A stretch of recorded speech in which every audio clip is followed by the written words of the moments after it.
And it's good night, Irene, for Cambridge United, continuing our terrible league record against Bristol Rovers by losing 1-0 at the Mem on Bank Holiday Saturday. As usual, there's lots of talking points, red cards, anonymous footballers and stone cold sitters to talk through, and to help me pick it all apart is my friend Tom Walker. How are you doing on this beautiful Sunday morning, Thomas? Nice big yawn there to start the pod. Yeah, starting in great fashion. Quite literally yawning during your intro. Yeah, it's nice, isn't it? It's a good bit. It's a good bit of support. Yeah, that's not really a reflection on you or the introduction. It's more a reflection on me, to be honest. Yeah, it's a long day, wasn't it? But yeah. You excited to experience it all over again? We get to pick through it on a Sunday morning. I was just writing this running order thinking, oh my God, it's literally like living the afternoon again, isn't it, when we do this? Yeah, I mean, it does feel very much like a film that you've seen hundreds of times over. Yeah. Point. Yeah, it's weird because like we obviously talk, and I think sort of in jest, about the way that often a day out of the football is a good day out, ruined by the 90 minutes in the middle of it. Yeah. Literally could not be more the case for yesterday, I think. Yeah. Couple of pints in the sun before the game. Like, obviously, lovely part of the world, Bristol. We had a cracking curry after as well. Yeah, I was going to say we got a very reasonably priced upgrade to first class on the way back, which was nice. Point. On a very packed train as well. So that was that was an indulgence. £20 for two people. I thought that was very decent. Take it all day long.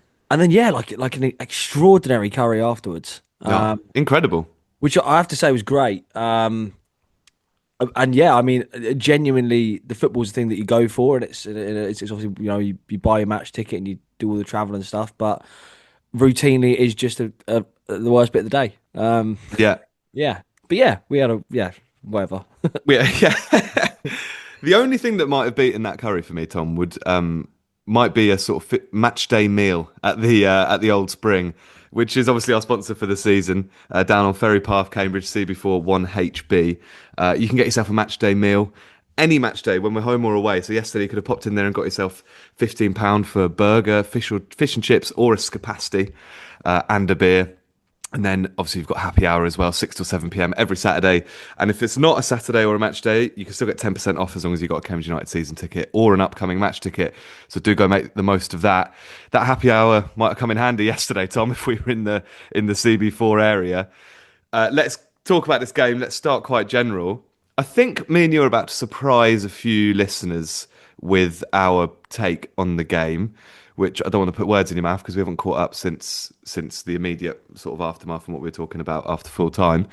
But I guess the way I'm seeing it very broadly is it's always frustrating to lose. There's plenty of things that we can talk through about the game that are frustrating and underwhelming.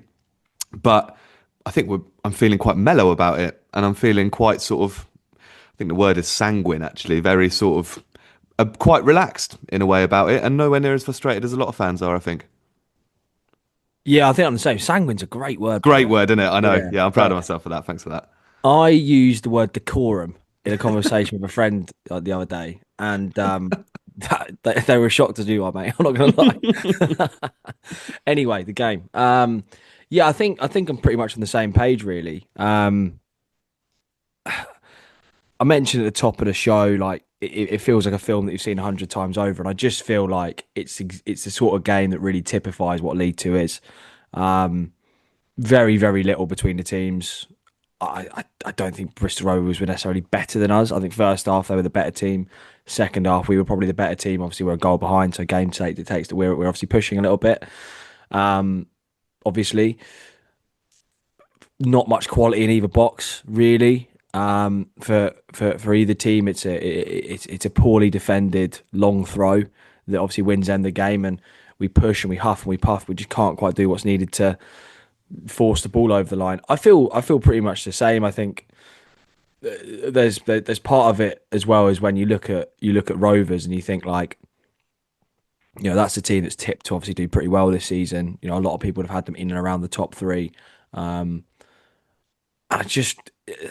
It's been more reflection on what League Two is, because I just sort of came out of the game and I was like, didn't see loads between the teams, and if that's what we're competing with, then we probably don't have to.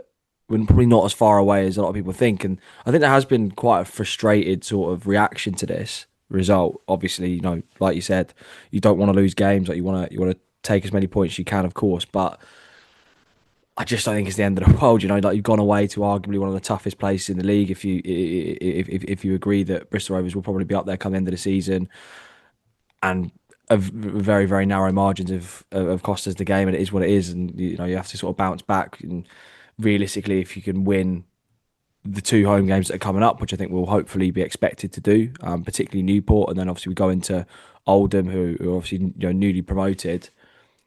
That's 6 points from those three games, and all of a sudden, like, it looks okay. Obviously, there's a lot of hard graft to be done between now and then. That's all very simplistic, but yeah, I just think it's a disappointing afternoon in the office, but draw a line under it and move on, which is probably quite mellow, maybe more than people might expect. But yeah, it's League Two. It's what it Yeah, is.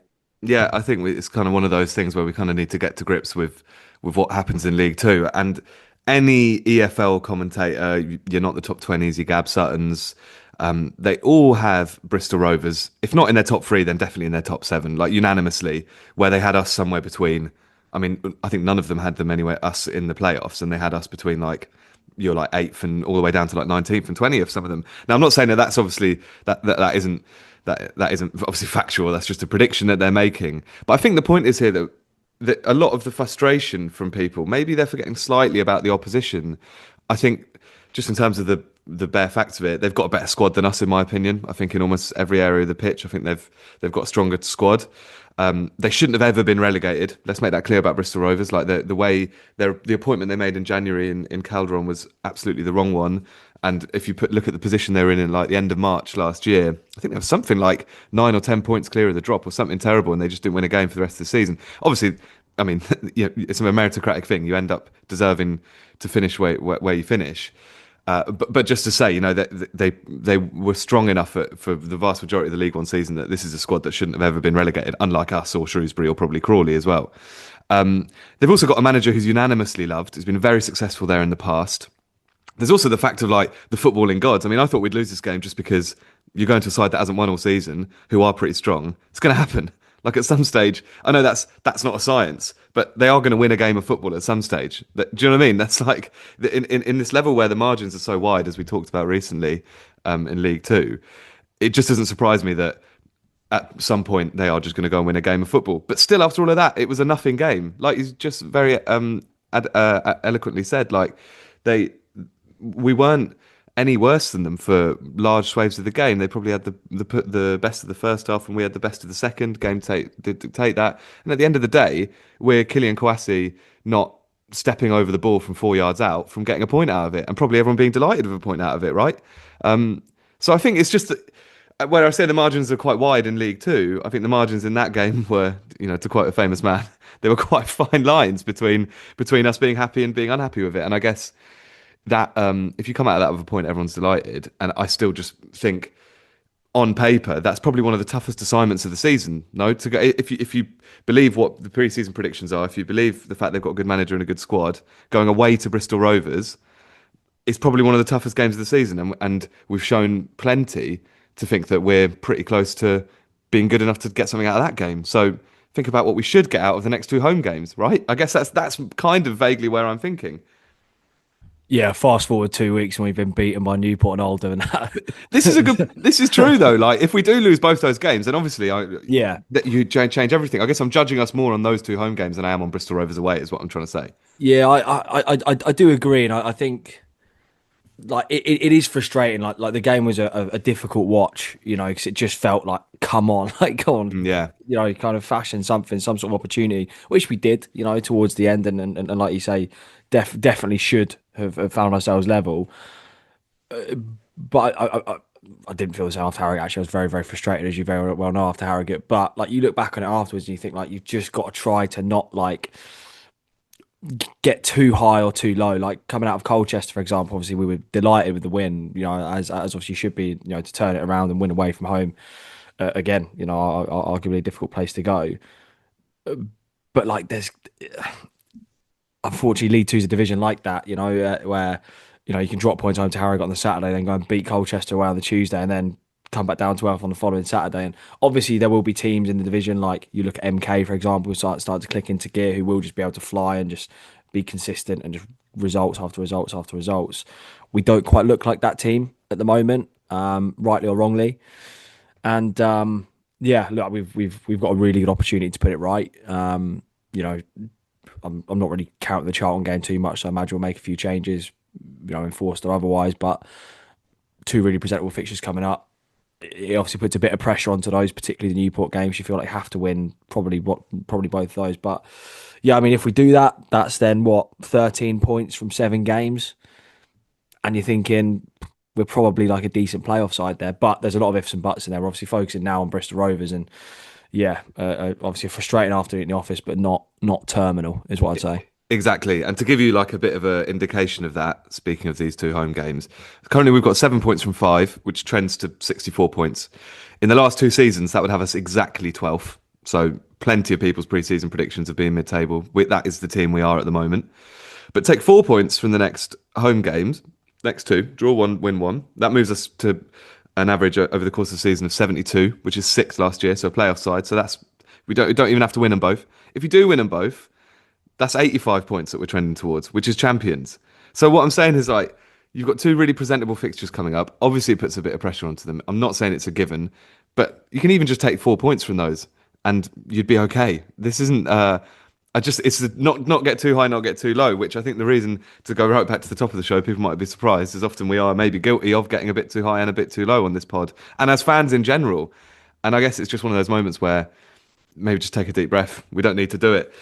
Yeah, but I mean, like, I think like you're right that we've been guilty of that, and in the past. But I think if you look back to the last few years when we've been in League One, I think it was around this time of last season. This might have been exactly the same weekend of the season when you lose against Crawley at home, Yeah. and you're like, fucking hell, like that is terminal because Yes. because that is like our opportunity to get points in this division is limited. That's very much one of them, and we chucked it away. Whereas this is like, God, just got to move on. I'll tell you what, Tom, you can just do the mirror image of this exact fixture last year. You lose Yeah. 2-0 at Bristol Rovers, and it's a very different outlook because, like you say, the opportunity to get points is so limited in League One. Whereas now, you can look at that at genuinely, arguably one of the hardest fixtures in the calendar that you probably should have come out of it with a point in. So I think there's plenty of good to look at. We are going to talk about the bad, don't get me wrong. It's not like I want to excuse a lot of stuff that happened yesterday because there is plenty of stuff to talk through that we are definitely frustrated about. Let's quickly just address something because we had a few questions in this morning. We put the shout out quite late, so we didn't have time to get loads in before we recorded. But we did have a couple about Harris himself. Steve asked, "What do we know what a Neil Harris team actually is?" So far, it means 4-2-3-1, but no apparent pattern of play, no consistency. We spoke about that on the mailbag pod for Coconut Tier members. So, Steve, you've outed yourself as a round dodger there. But do go and sign up at undertheabbeystand.com to hear me and Tom talk about what a Neil Harris team is for us. But maybe this one's a bit more apt to answer right now, which is from Mark. He's asked, what has exactly changed in 6 months? Harris says he's still learning about the squad and we're still letting in we're still letting in silly goals at one end and missing Sunday league chances at the top end. These were the exact two things he said he would rectify. Have you got any frustration with where we're at with Harris at the moment? Not particularly, no. It's a difficult one to answer because I just think that rightly or wrongly, again, maybe it's a just opinion, maybe it's a just kind of stance to have, but I do think there's still a section of our fan base that is willing it to go wrong for Harris in some ways. I know that he's potentially a slightly divisive character, and obviously everything that happened before, and I think a lot of people still feel a bit hurt by that. And it's like, let's jump on him, let's jump on him when he does get it wrong. And interestingly, it seems to be a similar section of the fan base that would be very, very happy to stick by Gary Monk come rain or shine, and watch him sort of drag us into League Two. Anyway, I think one big caveat to any frustrations you've got with Gary Monk, with Neil Harris. God, that was a bit of a Freudian slip there. Yeah. You talk about conceding silly goals at one end and not being able to put the ball in the back of the net at the other end. I think him and Bonner as well, by the way, unfortunately are carrying a bit of a hangover from poor management that came before them. You look at someone like Kel Watts, for example, who's never really looked comfortable. He was signed by the previous regime. Your options to change it are limited because you've got a guy sat on the bench. Tuve make an interesting decision to start with 10 men. Obviously with Kachunga playing the invisible man role very well. Obviously, again, a contract that was handed out by the previous regime, and then your option to change it is bringing on someone like Ryan Loft. So he's still carrying dead wood, I would say. I do think there's a little bit of I think it's fair to maybe look at some of the substitutions that he's made and think they're a little bit odd. Like, if you look at the game yesterday, or lack of substitution, I suppose, in some instances. But like, you take off a Ferry with like, well, minutes to go plus stoppage time. You're like, surely he's the guy. Like, surely he's the guy who's going to put. I don't know, maybe he's carrying a knock or something like that.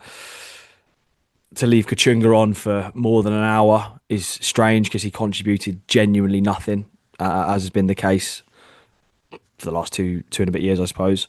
You make two changes at half time and neither of them are Kachunga. How's that possible? Yeah, I mean, it's that sort of thing, right? So I do think there's a little bit of, I think there's some, legitimacy in criticising or questioning the subs that he's been making. But no, I don't really have any frustration or any concern. I think we've got a very good manager for this level. And yeah, I think you can maybe do with a bit of help with maybe one or two coming in the next week or so.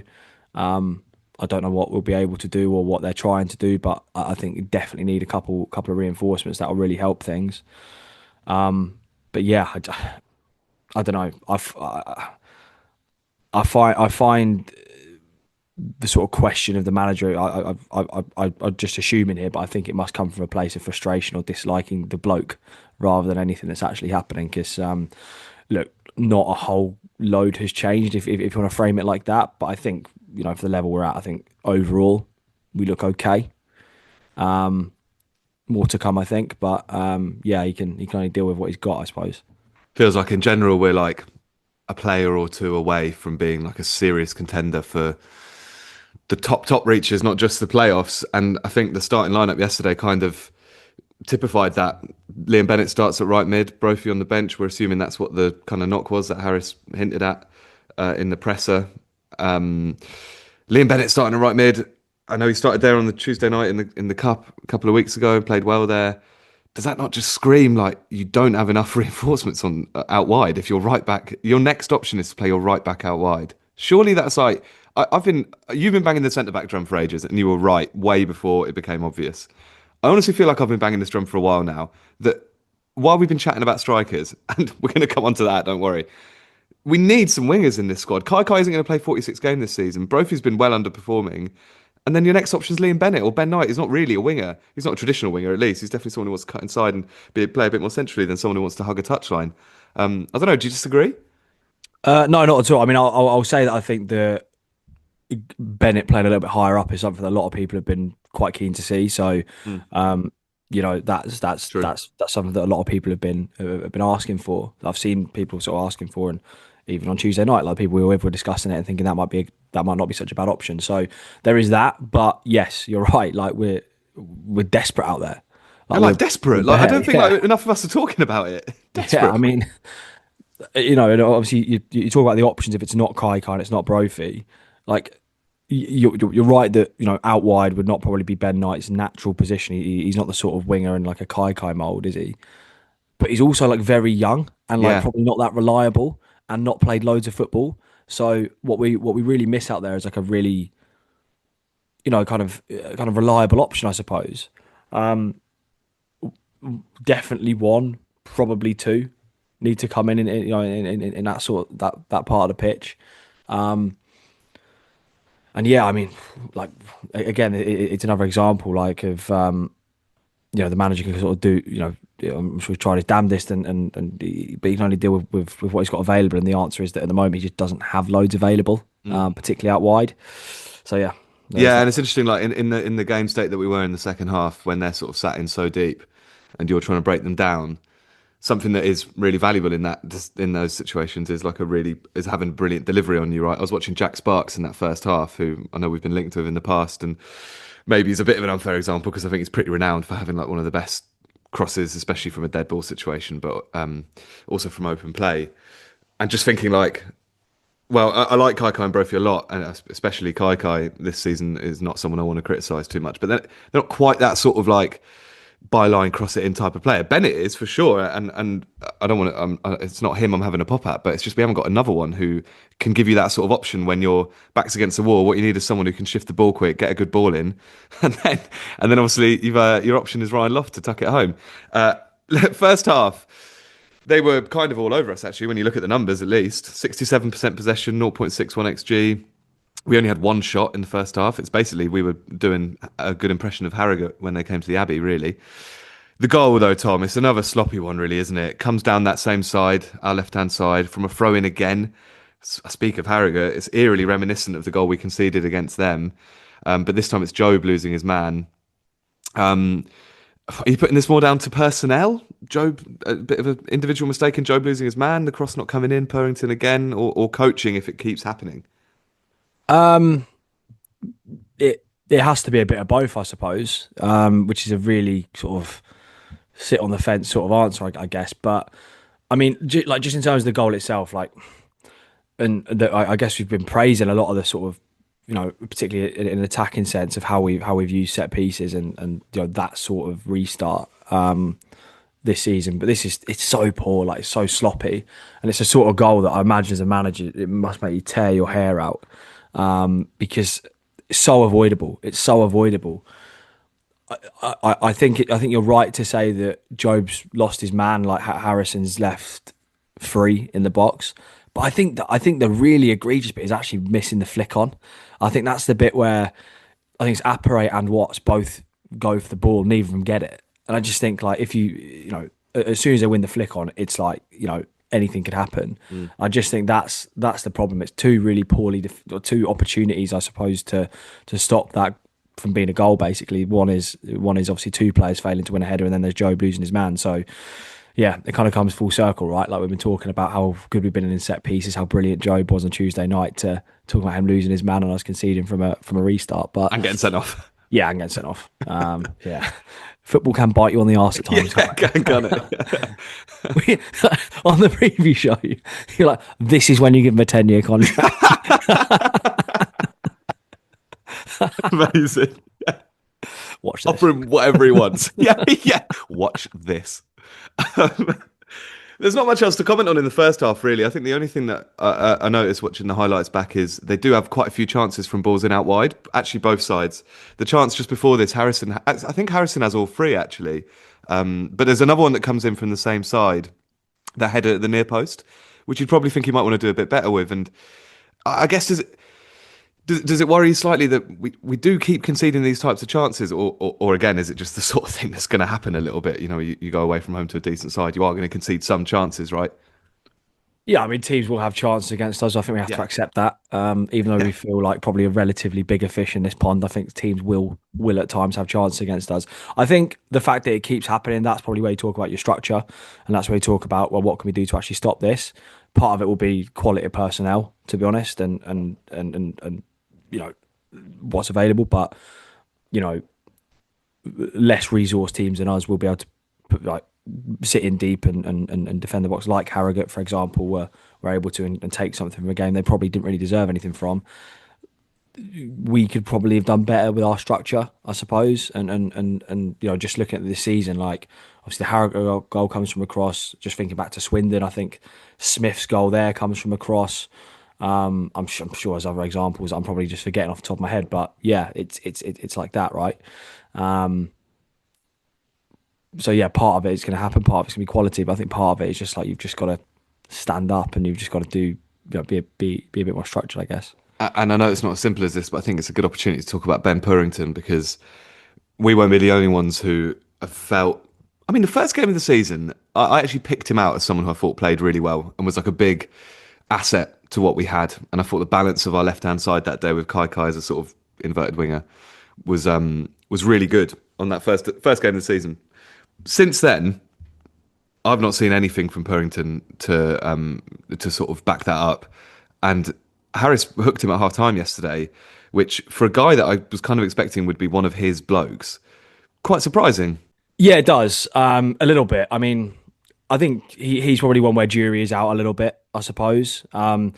Again, like my surprise is not really with Purrington coming off. It's more who stayed on the pitch, to be honest. if ever there was a change that was being crying out for it, surely it's like Parenton would have been, I guess, sort of low on the list, even if he wasn't playing that well. But yeah, I mean, I maybe expected a little bit more from him. Like I don't know, it's been a tricky start to the season, I suppose, for him. Like we just spoke about, a lot of goals coming from out wide. He's obviously part of that. And yeah, I mean, like I said, I think the surprise was not so much with him coming off, but more on my mate Elias remaining on the pitch, I think. Yeah, yeah. We got a question in from Kwame on him. We keep talking about Catch, but I think he's just got to be talked about every show for who he is, the kind of pedigree in inverted commas that he's got, or the career he's had, and the probably what wage he's on. But we got to keep talking about him. Kwame's asked, is Catch a luxury player we can't afford? So inconsistent, and his fleeting good spells are nowhere near good enough to make up for the 90% of the time he's completely anonymous. We're carrying him, and I'd have thought that he would be a player Harris detests, not keep picking. This was the point we kept making yesterday. He screams of a player that Harris should hate, to me, from what I think of Neil Harris teams, to want to go back to that sort of cliche. Yeah, I think this is where I can really understand why people have got a bit of a kind of grind to gear. Is that a saying? I don't know. Something like that. Gear to grind. I don't know. Gear to grind. That's it. We'll go with that. About some of the things that Harris has said and done since he came back, because a lot of the chat when him and Bonner came in was around like we've got to remove the sort of negative mentality. We've got to remove just poor standards, I guess. And we're sitting here watching Kachunga starting games, having contributed the square root of F all for probably well over a year. And that's where I can understand people being a bit like, well, words are good, but what's happened in front of me is not really that different. Yeah. And it's almost at a point where like I do have less blame on the player because like, he just shouldn't be playing. It should be as simple as that. Contributes absolutely nothing, and like it's so frustrating. It's like we made the point coming out of the ground on Tuesday as well. Like you look at someone like Pelly Ruddock, for example, who's obviously in a different spot 'cause he's not had a proper pre-season and stuff. He's coming up to speed, and we're seeing some good things. But Tuesday night, puffing. The guy was blowing out his backside come the end of the game, but he was still chasing down lost causes. He was still harrying defenders in basically for the cause, I suppose, if you want to put it that way. Kachunga hasn't broken sweat ever. I can't remember. I don't know. Maybe just like a cool looking bloke who can Insane cardio work fitness. really hard, and it just looks really easy. But I don't think that's the case. No, I honestly, I'm thinking back to the game, and perhaps my memory's slightly hazy, but I mean, I can't remember a single thing he did. no. A But single thing. in the last three games, you could apply that to, I think. I mean, maybe Tuesday, that's slightly better. He won a couple of free kicks and stuff. But I think the bar's so low with him that when you even notice him, you think, oh, all right, he's playing okay. And on your point, it's such a stark contrast to play when he's playing up top with Apare, who's kind of builds his whole game around working exceptionally hard, chasing everything down, harrying defenders. I'm not saying that Catch has to necessarily play like that, but the optics of it are so bad, aren't they? When he's not contributing in other areas, and you're not seemingly putting in the same effort or application as other players around you. The optics just look terrible, don't they? Yeah, I mean, I think a lot of the frustration comes from the fact that we believe that there simply has to be more to come. There simply has to be. And increasingly, I'm just thinking the guy's just not got it. He's just not got it. It's a shame because I'm sure he's like a positive influence around the group, and I'm sure we know that he's a good character to have around the place. But it's a results game. It's a Yeah, results game, and if he's not performing, then he has to be dropped. I suppose that like again, this is where you can criticise the manager a bit. I think again, like, I would say that at the moment with like Lavery out, we don't have tons of options to replace there, of a decent quality. But like Knight's there, could Knight just start in that role, or just someone else, or I don't know. yeah. There's got It's to a be real better. frustration because I sort of said it kind of flippantly, really, but I do genuinely mean it. It is like starting with 10 men at the moment. Yeah, yeah, it absolutely is. Second half, somehow, as we've touched upon, didn't come off. The game state, sorry, obviously meant that we came out a bit more. Ruddock's starting to look like a bit of a difference maker, isn't he? He's instantly sort of injects a little bit of quality. Not that I thought he was exceptional yesterday, but I think you can what I think you're starting to see with Ruddock is the point that you made on the pod recently, which was once we can consistently play the guy 90 minutes, And right, let me make this point now. This guy hasn't got an injury record, right? This guy's got a brilliant injury record. At Rotherham last season, Sorry, just for the benefit of the tape, I've just put my head in my hands. Haven't heard you say that. I know, I don't know why I'm saying it, but there's a You point might to as be well, made. yeah. You might as well rock up to the training ground with a jackhammer and do his knees in. Well, what I was going to say was the second half of last season at Rotherham, I'm pretty sure he played every single minute back to back to back for every game that he was there. So this should be a bloke that once he's up to speed, we can rely upon to play 90 minutes. And you think that Ball and Ruddock combination. Sorry, the point I was going to make was to go back to your point a few weeks ago, which was he's going to start making difference over the course of 3, 4, 5 games. And you're starting to see how when he's on the pitch, the standard to some extent does go up a touch, right? Yeah, no, I totally agree. I think if you want to take a positive from Saturday, I think he came on and looked good. I Mm. think, yeah, I'll repeat that I don't necessarily, I don't know, obviously I'm not a Luton fan that's watched him for like 10, 11 years, so I'm not gonna sit here and pretend like to know the ins and outs of his games perfectly, but it doesn't strike me as like, if you bring on like Kai, for example, as a sub, you're thinking, there's your game changer, like there's your difference maker. Doesn't strike me as that sort of player, but someone who can just really like raise the level a little bit. I think he did that, and yeah, like obviously, the longer the game goes on, like the game's totally in front of him because Bristol Rovers are sitting deeper, and I guess that's a slightly easier in inverted commas role to have.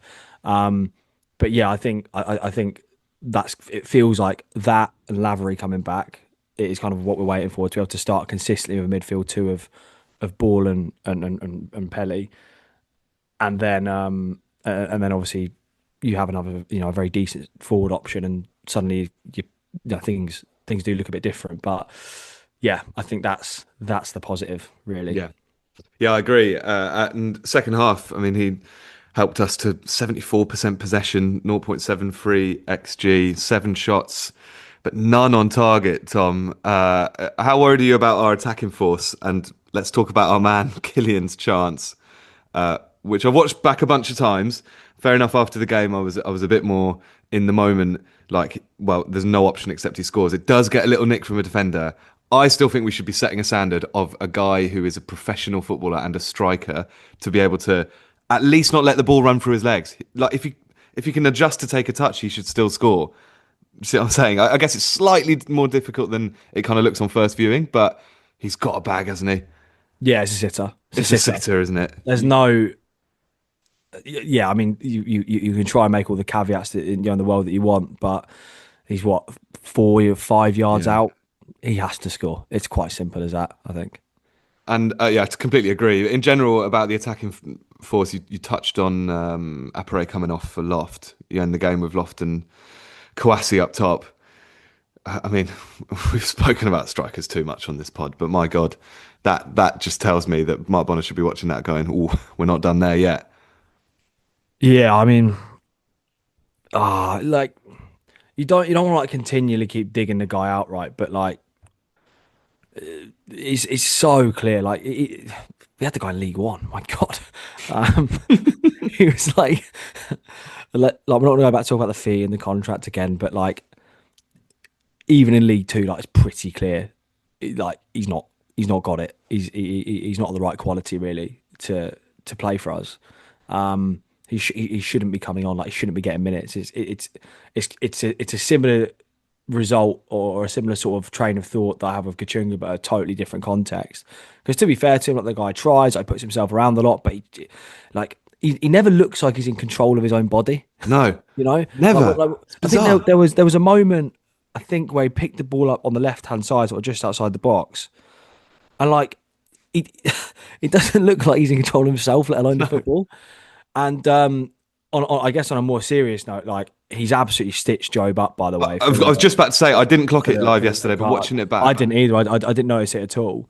But like such poor control, like such poor play, and you've stitched up a centre back whose only option. Obviously, we'll come on to it and discuss it. I don't think it's it's not the worst tackle that's ever happened on a football pitch, but his only option is to go in for the man. He's on a booking. It's like I think it's literally the 100th minute. You're like, you just got to do better. Like especially as a guy who's come on as a target man, whose job should be to sort of hold the ball up. Firstly, what are you doing there? Why are you not in the box? I guess, but yeah, he's just not enough. And I guess generally speaking, around attacking options, I just think CUFC was probably the wrong signing for us. Mm. Unless we can do something which involves, because I don't think we'll sign another striker. I don't think we'll increase head count, if you like, in that part of the pitch. So if we can move Loft on and bring somebody who's half decent in, capable, that's probably not a bad set of four, I suppose.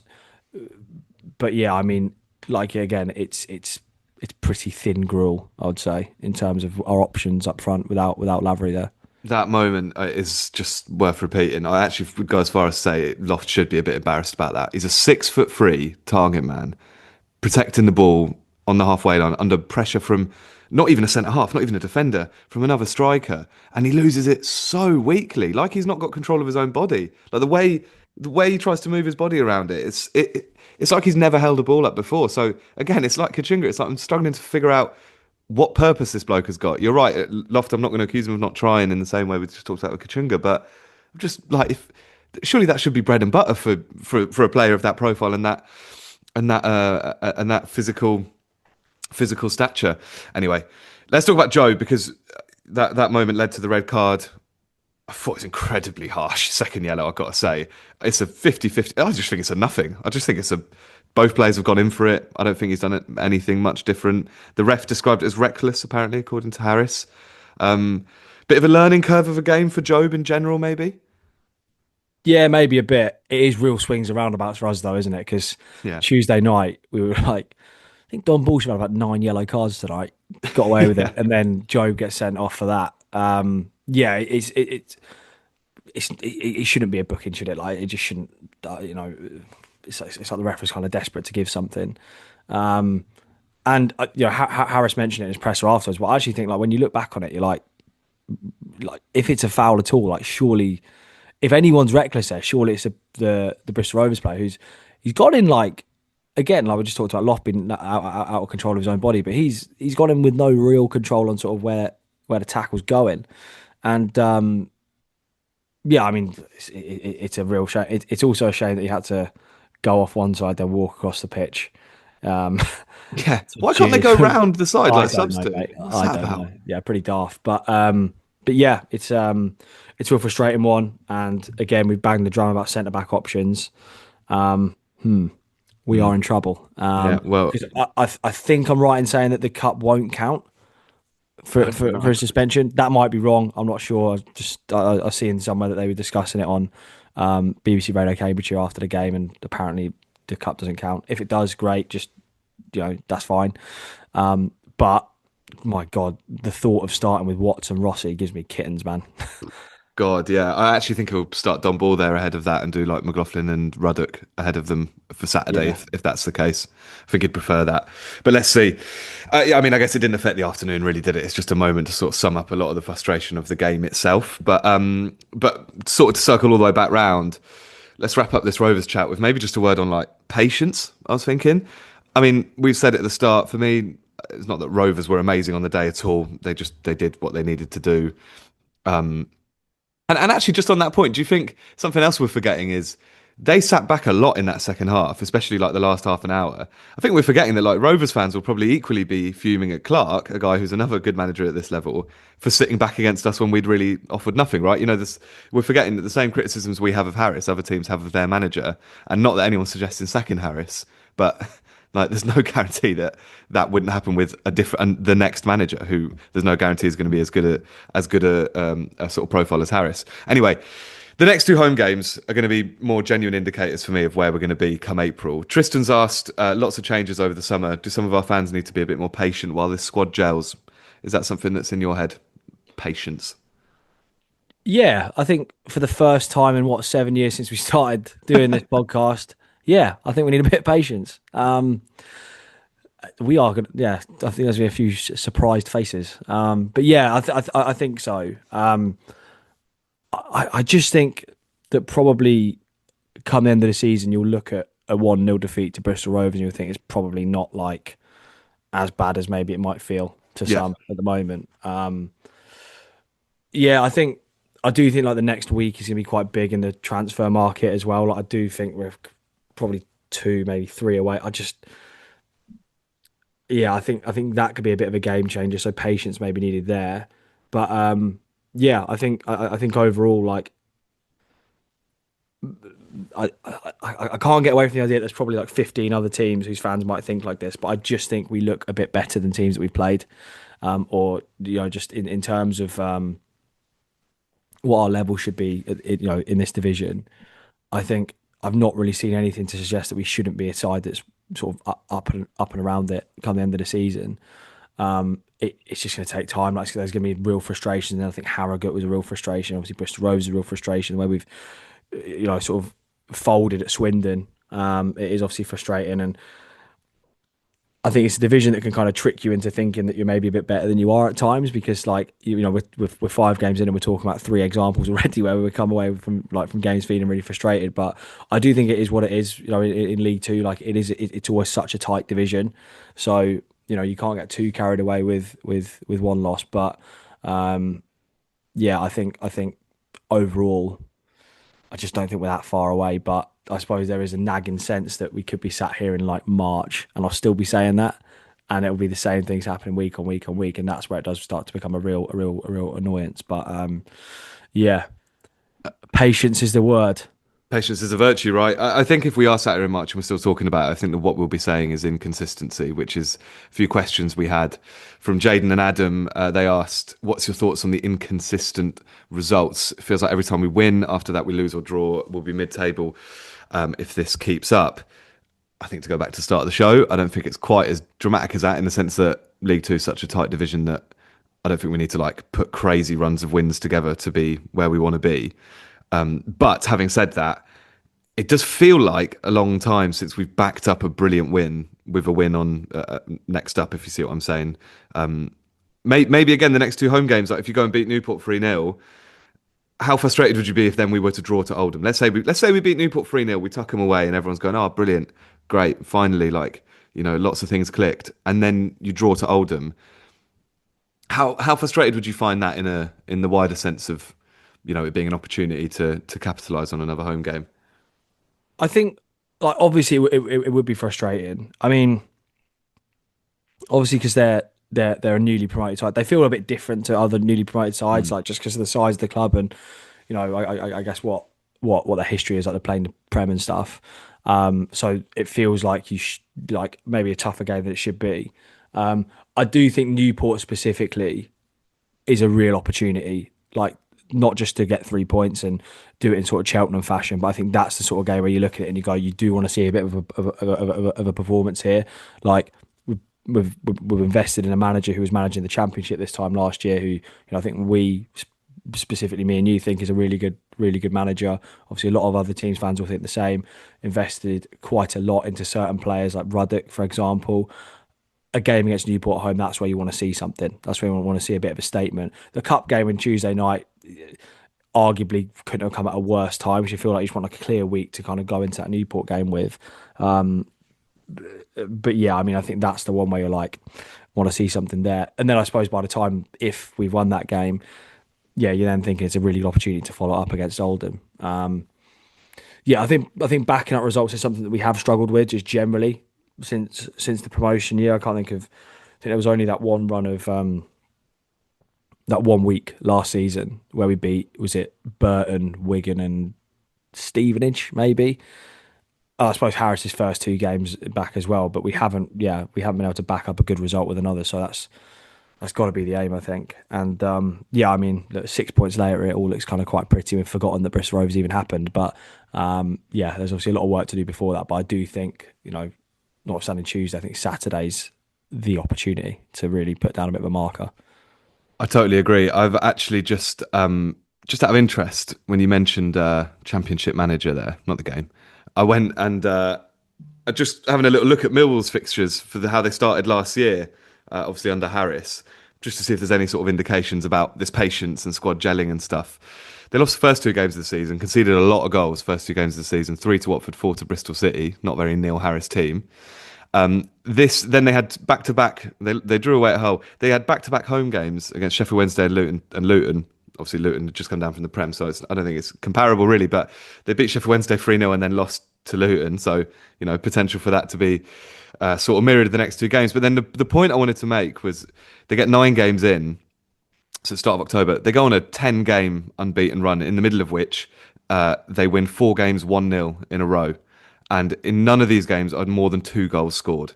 That screams to me, in that whole spell, no more than 2 goals are scored in the whole game.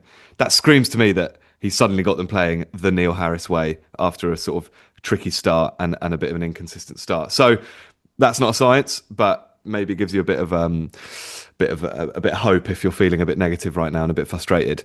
Quick note on Charlton Tuesday. Would you rest every single player you can for this, or is there a couple that you'd want to get some game time? I'm thinking Kachunga and Kouassi personally. Try and get some minutes in them and hopefully a performance for a bit of confidence as well. Yeah, I'd agree with that. Like for a club of our level, there is literally nothing in this competition, is there really at all? You kind of, I guess maybe half a mind that it's quite an easy way to get quite a big away day. But like, there's not really much prize money offer. I don't think the attendance will be massive, so it's not really a competition. I'm not going to spend too much time thinking about it. So yeah, I think it's get some rest into someone like Penny Ruddock, for example, give him the night off, and maybe even like an Apare as well, who's obviously run himself ragged in the last few weeks. And yeah, I think you don't want to change low, like you don't want to change everything. I suppose if Job can play, then play Job. Like, makes sense to. Or do you use it as an opportunity to look at Watts and Rossi and see what could come on Saturday? Like, I think if you change everything, like, you do have to be mindful that Charlton are a decent side. They're a championship team. And if you give everybody the night off, it could get horrific. Yeah, it could get ugly, and that's obviously not something that we want. But yeah, I mean, look, it's. I think Harris mentioned it in his presser. I'm not going to go as far as free hit, but I think it's one just to enjoy a little bit, get some minutes into some, get some rest into others, and yeah, see how it all goes. You'd never say free hit, would you? Never. No. Never. Nothing's a free hit. Real Madrid away, I'd be like, no. Have some standards about you. Again, just to reiterate the point though, like, one of Brophy Kaikai is probably going to have to play, or Liam Bennett as well. So just that depth out wide. Don't want to sound like a broken record, but I think that's just urgent for me. And the way they're talking about it, or the way Harris talked about it in the presser, doesn't sound like it's quite as urgent within the club. But we'll keep banging our drums, won't we? I think that's probably enough for today, Thomas. Let's go and enjoy a bank holiday weekend. Everyone just have a nice deep breath. It's like me and you have been like meditating or something. We've got so much patience about us. We've got a whole new sort of patient virtue about us. We're different men. Yeah, that also might be the fact that we're totally full of paneer and Danzak as well. It does do things to you, positive and negative. But yeah, it does make everything better in some respects. This week we're going to have a great article up on the website. Ben's back with his Get Your Stats Right feature this year, and I think I'm going to ask him to take a little look about what this left-hand side situation is defensively. So you've got to be a Coconut Tier member to get that. You can head over to undertheabbeystand.com to sign up. Tom, thanks very much. Thank you. A pleasure as always. It always is.